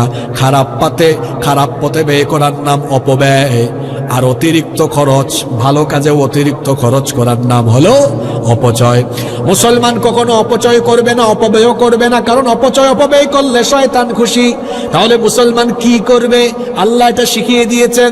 কোরআনে কারীমের 25 নম্বর সূরা, সূরাতুল ফুরকানের 67 নম্বর আয়াতে আল্লাহ বললেন, মুমিন হবে এমন, ওয়াল্লাযীনা ইযা আনফাকু লাম ইউসরিফু ওয়া লাম ইয়াকতুরু ওয়া কানা বাইনা যালিকা কাওয়ামা। মুমিন হবে এমন, সে কৃপণ হবে না, আবার অপচয় অপব্যয়কারীও হবে না। তাহলে কি হবে? ওয়া কানা বাইনা যালিকা কাওয়ামা, এই দুইয়ের মাঝখানে থাকবে, অর্থাৎ প্রয়োজন মতো খরচ করবে, আর বাকি যেটুকু থাকবে আল্লাহর পথে দান করে দিবে। মুমিন হবে এমন তার নিজের জন্য খরচ করবে আর বাকি যা থাকবে দান করে দিবে কার পথে? এতে খুশি হয়ে যাবেন কে? 11 নম্বর হলো আপনাকে আমল বিধ্বংসী পাপের মধ্যে লিপ্ত করাতে পারলে শয়তান খুশি। কথাটা কি বলেছি? আমল বিধ্বংসী। আজকের পয়েন্টগুলো আসলে এমন বলে গেছি, যারা শুরু থেকে শুনছেন এই এক ওয়াজের ভিতরে সব আছে। 11 নম্বর হচ্ছে আমল বিধ্বংসী পাপে শয়তান আপনারা জড়াতে পারলেই শয়তান খুশি। কিছু পাপ আছে এগুলো নেকামল খেয়ে ফেলে, মানে এই পাপগুলো করলে, এই যে আপনারা এখানে আসছেন না, বসছেন, এখানে কিন্তু বসলেই সওয়াব। এই যে নেকামল করলেন, এই আমলগুলো এটা চলে যায়। অর্থাৎ এই যে দেখেন এটা পোস্টার, এই পেজে লেখা আছে, আর এই পেজে কোনো, কিয়ামতের দিন কিছু ব্যক্তি হাসরের মাঠে উঠবে, এদের হাতে থাকা আমল নামায় এরকম নেকামল থাকবে, কিন্তু কিছুক্ষণ পরে এটা নাই হয়ে যাবে। কেন নাই হবে? এমন এমন পাপ এরা করছে, এই পাপের কারণে এগুলো ধ্বংস হয়ে যাবে। এরকম কিছু পাপ আছে, যেমন হিংসা। আল্লাহ রসুল বলেছেন যাদের অন্তরে হিংসা আছে, এই হিংসা এমন ভাবে নেকামল খেয়ে ফেলে, আগুন যেমন আবর্জনাকে জ্বালিয়ে দেয়, হিংসা তেমনি নেকামলকে জ্বালিয়ে দেয়। আমাদের সমাজে দেখবেন কিছু মানুষ আছে, মানুষের ভালো দেখতে পারে না। একজন একটু ভালো খায়, ভালো চলে, তার সহ্য হয় না। পুরুষের চেয়ে নারীরা এই ক্ষেত্রে বেশি এগিয়ে। খবরদার, অন্তরকে সাফ করেন, অন্তরে হিংসা রাখবেন না। মনে রাখবেন, হিংসা এমন এক রোগ, এই রোগে যে আক্রান্ত ও শেষ, ও ধ্বংস হয়ে যাবে। মনটা উদার করেন। আমার দিকে তাকান, আজকে একটা নতুন ওয়াজ শুনে যান। হাদিসটা জানা আছে কিনা আমি আপনাদের জানি না। হিংসার বদৌলতে আরেকটা কাজ করবেন, প্রতিদিন মানুষের জন্য দোয়া করবেন, মানুষের ভালো কামনা করবেন। মানুষের ভালো চাইলে নিজের লাভ। আল্লাহ রসুল বলেছেন, কোন মুসলমান যখন তার ভাইয়ের জন্য দোয়া করে, এই দোয়াটা আল্লাহ আগে কবুল করেন তার জন্য, তারপরে যার জন্য দোয়া করছে তার জন্য। অনেকে বুঝে নাই তো, আমি একটু উদাহরণ দিয়ে বুঝাই। এই যে আমার ভাই, অথবা আমার বাম পাশে সভাপতি সাহেব বসে আছেন, আমি বললাম আল্লাহ সভাপতি সাহেবের রিজিকে আপনি বরকত দেন, তা আমি ওনার ভালো চাইলাম না? আমি তো ওনার দোয়া করলাম। আপনারা ভাবতে পারেন হুজুর পাম দিয়ে চলে গেছে। না না না না, এখানে আমি কিন্তু সভাপতি সাহেব আগে আমার স্বার্থ দেখেছি। কেমনে? হাদিসে এসেছে, আমি যখন আপনার জন্য দোয়া করব, ফেরেশতা তখন এই দোয়াটা আমার জন্য করবে। আমি বললাম আল্লাহ সভাপতি সাহেবকে রিজিক বাড়ায় দেন। আল্লাহ বলবেন, আল্লাহ সভাপতি সাহেবকে রিজিক বাড়ায় দিয়েন। পরে হাসিবুর রহমান দোয়া করেছে, তার রিজিক বাড়ায় দিয়েন আগে। সুবহানাল্লাহ কইতে পারলেন না? ওই যে হিংসার জং আপনাদের এখনো যায় না তো, এটা যায় না। এটা বুঝবেন কেমনে? এই কথাটা আবার শুনেন। প্রতিদিন মানুষের ভালো চাইবেন, এতে আপনার লাভ। দেখছেন আপনার এলাকায় এক ব্যক্তি উন্নতি করেছে, পাইলে বলবেন ভাই আল্লাহ আপনাকে আরো বরকত দিক। ফেরেশতা বলবে আল্লাহ এই লোকটার অন্তর তো ভালো, ওই লোকরে বরকত দিয়েন। পরে হে দোয়া করেছে তার অন্তর সাফ, তারে বরকত দিয়েন আগে। সুবহানাল্লাহ। এখন বুঝছেন কিনা? তো দিল সাফ করেন। হিংসা এটা এরকম ছুঁড়ে ফেলে দেন, এটা অন্তরে রাখবেন না, এটা মারাত্মক রোগ। আমি 11 নম্বর পয়েন্টটা বলছিলাম, শয়তান আরেকটা কাজে খুশি, আপনাকে আমল বিধ্বংসী পাপ করাইতে পারলে। এর মধ্যে একটা হলো হিংসা, আরো আছে কিছু পাপ। হিংসা আমল খেয়ে ফেলে। তারপরে এক পয়েন্টে সব ঢুকাই দিই, সেটা হলো বান্দার হক নষ্ট করলে শেষ, সব আমল। একটা হাদিস বললেই আপনি বুঝবেন। আমার দিকে তাকান, আজকের পুরা ওয়াজ মনে রাখতে না পারলেও এই হাদিস নিয়ে বাড়ি যাইয়েন, তাইলে আপনার বসে থাকাটা সফল হবে। আল্লাহ নবী একদিন সাহাবীদেরকে বললেন, আতাদরুনা মানিল মুফলিস, আচ্ছা তোমরা কি জানো আমার উম্মতের সবচেয়ে অসহায় মানুষটা কে? সাহাবীরা বললেন, যার টাকা নাই, পয়সা নাই, সে হলো অসহায়। নবীজি বললেন না। সাহাবীরা বললেন, তাহলে অসহায় কে? নবীজি বললেন, কিয়ামতের দিন এক ব্যক্তি বিরাট আমল নিয়ে উঠবে, কিন্তু কিছুক্ষণ পরই আমলের খাতা খালি হয়ে যাবে, আমলের খাতা শূন্য হয়ে অসহায় হয়ে জাহান্নামে যাবে। যেই ব্যক্তি আমার উম্মতের অসহায় হলো। সাহাবীরা বললেন, এটা কি করে সম্ভব? এত আমল এক লোক নিয়ে উঠবে, আমলগুলো যাবে কোথায়? আল্লাহ রসুল বললেন, এই লোক নেক আমল নিয়ে উঠবে, এখানে সবই থাকবে, কিন্তু এই আমলগুলো সে যে করেছে সব লেখা থাকবে। কিন্তু সে যদি বান্দার কোনো হক নষ্ট করে, যেমন তার মা বাপকে কষ্ট দিয়েছে, তার বউয়ের হক নষ্ট করেছে, ভাই হয়ে ভাইয়ের হক, বোনের হক নষ্ট করেছে, মানুষকে ঠকাইছে, মিথ্যা মামলা দিয়েছে, মানুষকে মিথ্যা মামলা দিয়ে মেরে ফেলেছে, অথবা মানুষের হক নষ্ট হয়, এরকম যত কাজ করেছে, এই লোকগুলোকে আল্লাহ সামনে এনে বলবেন, এই মিস্টার অমুক, তুমি যে এদের হক নষ্ট করছো, এখন এই বিচারটা হবে। বলেন ক্ষতিগ্রস্ত লোকেরা, আপনারা ক্ষতিপূরণ হিসাবে কি চান? কিয়ামতের দিনকে ক্ষতিপূরণ হিসাবে কেউ টাকা পয়সা চাইবে নাকি? বলবে আল্লাহ আজকে বাঁচার জন্য আমল দরকার, তার আমল নামায় আমল থাকলে এগুলা দেন। তখন এই লোকের নামাজের সওয়াব, রোজা রাখার সওয়াব, মাহফিলে আসার সওয়াব, যত ভালো ভালো আমল আছে ওই ক্ষতিগ্রস্ত লোকদের কাছে তার আমল নামা থেকে এগুলো ট্রান্সফার হতে হতে হতে হতে দেখা যাবে আমল নামা খালি, পাওনাদারের লাইন বাকি। আমল নামা খালি, পাওনাদারের লাইন। এটা কিচ্ছা না, এটা হাদিস বলতেছি। আমল নামা খালি, পাওনাদারের লাইন। আল্লাহ নবী বলেছেন, এত নামাজ, রোজা, হজ, যাকাত, দান সদকা করেও মানুষের হক নষ্ট করার কারণে কিয়ামতের দিন তার নিজের আমল হারিয়ে মানুষকে দিয়ে আমল শূন্য হয়ে জাহান্নামে যাবে যেই ব্যক্তি, আমার উম্মতের সবচাইতে অসহায় হলো। এবার আমাকে বলেন, আপনারা কি পৃথিবীতে কোনো মানুষের হক নষ্ট করবেন? জোরে বলেন, করবেন? অনুরোধ করে গেলাম, কোনো মানুষের হক নষ্ট করবেন না, নইলে শেষ। আমলগুলোও যাবে অন্যদিকে। খুশি হবে কে? জোরে বলেন, খুশি হবে কে?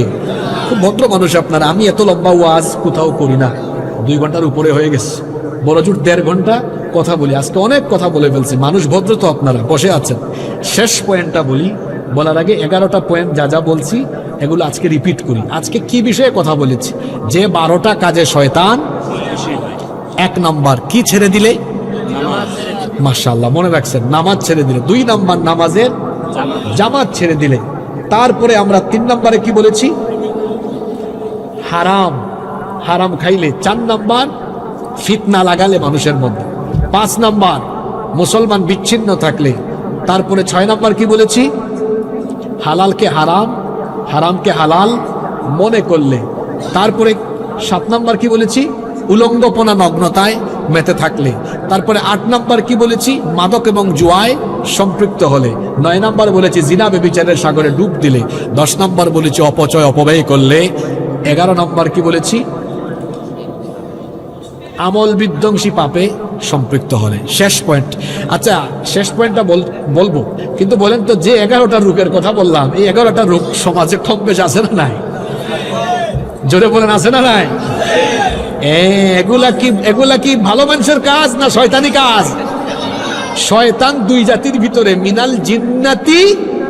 আজকে ওয়াজ হয়েছে মানুষ রূপী শয়তান কারা, মানুষ রূপী শয়তান কারা। এই যে কাজগুলোর কথা বললাম, এগুলো করে যারা মানুষ রূপী শয়তান হলো। 12 নাম্বার, যারা আল্লাহর পথ, দ্বীনের পথ এবং কোরআনের পথ বাদ দিয়ে, কোরআনের আইন বাদ দিয়ে অন্য আইনকে উত্তম মনে করে, তারাও শয়তানের তরিকা ধরেছে, শয়তানকে খুশি করেছে। এটা আমার কথা না, আল্লাহ তাআলা কোরআনে বলছেন। কোরআনুল কারীমের 4 নাম্বার সূরা, সূরাতুন নিসা এর 76 নাম্বার আয়াতে আল্লাহ বলেছেন, الذين آمنوا يقاتلون في سبيل الله والذين كفروا يقاتلون في سبيل الطاغوت فقاتلوا أولياء الشيطان। ঈমানদার যারা আল্লাহর পথে সংগ্রাম করে তারা, আর নাফরমান যারা তাগুতের পথে শয়তান সংগ্রাম করে তারা। আপনারা বলবেন, হুজুর তাগুত আবার কি? তাগুত কি? এটা আমি নিজের মতো ব্যাখ্যা দিব কেন? এই ব্যাখ্যা সরাসরি কোরআনে আছে। মুসা নবীকে আল্লাহ কিতাব দিয়ে বললেন, মুসা নবীর কাছে একটা কিতাব দিয়েছেন না আল্লাহ, এটার নাম কি? তাওরাত। এরপরে আল্লাহ বললেন, ইযহাব ইলা ফিরআউনা ইন্নাহু তাগা। নবী, ও মুসা, আপনি ফেরাউনের কাছে যান, কারণ সে হলো, তার পরিচয় হলো ইন্নাহু তাগা। তাগা মানে হচ্ছে সীমা লঙ্ঘন করা। যে সীমা লঙ্ঘন করে তাকে বলা হয় তাগী বা তাগুত। এখন ফেরাউন সীমা লঙ্ঘনকারী কেন? ফেরাউন সবকিছু মানলেও ফেরাউন মুসা নবীর কাছে আসা আল্লাহর শরীয়ত, দ্বীন এবং আল্লাহর হুকুমত তার পছন্দ ছিল না। সে চেয়েছিল না গোটা মিশর জুড়ে আমার কথাই চলবে। আর মুসা নবী বলেছেন, না, মিশর জুড়ে কার কথা চলবে? তাহলে ফেরাউন সে তাগী, সে তাগুত কেন? কারণ আল্লাহর দিন তার কাছে ভালো লাগে নাই, আল্লাহর দিনের হুকুম আহকামগুলো তার কাছে পছন্দ না। আমরা যদি মুসলমান হয়ে আল্লাহর দিনকে পছন্দ না করি, আমার ব্যক্তি জীবন থেকে নিয়ে শুরু করে জীবনের সকল জায়গায় আল্লাহর দিন দিয়ে সবকিছু চলুক, এটা যদি কেউ বিশ্বাস না করে সে কখনো মুসলমান হতে পারে না। এবং এরা কারা? ওই যে আমি বললাম যেটা শয়তানি কাজ, ওই দেখেন না কি বলছেন, ফাকাতিলু আউলিয়া আশ-শাইতান। আল্লাহ বলেছেন এরা শয়তানের বন্ধু, এদের বিরুদ্ধেই লড়াই করো। আল্লাহ তাগুতদেরকে কার বন্ধু বলেছেন? শয়তানের বন্ধু। তাহলে আমরা যারা এখানে আছি, আমরা যেন তাগুত না হই, শয়তানের ওলি শয়তানের বন্ধু যেন না হই, বরং আমরা হব কেমন? আমরা হব এমন, আমরা আল্লাহর কিতাব এটা শুধু ওয়াজ মাহফিলে শুনবো না, এটা বাড়িতে পড়বো, বুঝবো। আল্লাহর কোরআন দিয়ে আমি আমার নিজের জীবন, আমার পরিবার, আমার সমাজ, আমার অর্থনীতি, আমার রাজনীতি, আমার সবকিছু আল্লাহর কোরআন দিয়ে চালাবো। তবেই আমি পূর্ণাঙ্গ খাঁটি মুসলমান হতে পারবো ইনশাআল্লাহ। আজকে আমরা টোটাল কয়টা পয়েন্টের উপর কথা বললাম? জোরে বলেন কয়টা? 12টা। এই 12টা কাজে কে খুশি? শয়তান খুশি। আমরা কি এই 12টা কাজ করব না ছেড়ে দিব? বলেন, নামাজ কি আমরা আজকে থেকে ছাড়বো না আদায় করব? আদায় করব। আরো যত কাজগুলোর কথা আমরা বলেছি, আমরা নেক আমল ধরব আর সকল পাপের কাজ ছাড়বো। দীর্ঘ সময় ধরে আমরা এই যে কোরআন হাদিস থেকে কথাগুলো শুনলাম, আল্লাহ তাআলা আমাদেরকে এই কথাগুলো আমল করার, বাস্তব জীবনে এগুলো প্রয়োগ করার তৌফিক দান করেন। আমরা সবাই বলি আমিন। মাহফিল ইন্তেজামিয়া কমিটির কোনো বক্তব্য থাকলে আমরা শুনবো, এরপরে আমরা মুনাজাতে চলে যাব ইনশাআল্লাহ।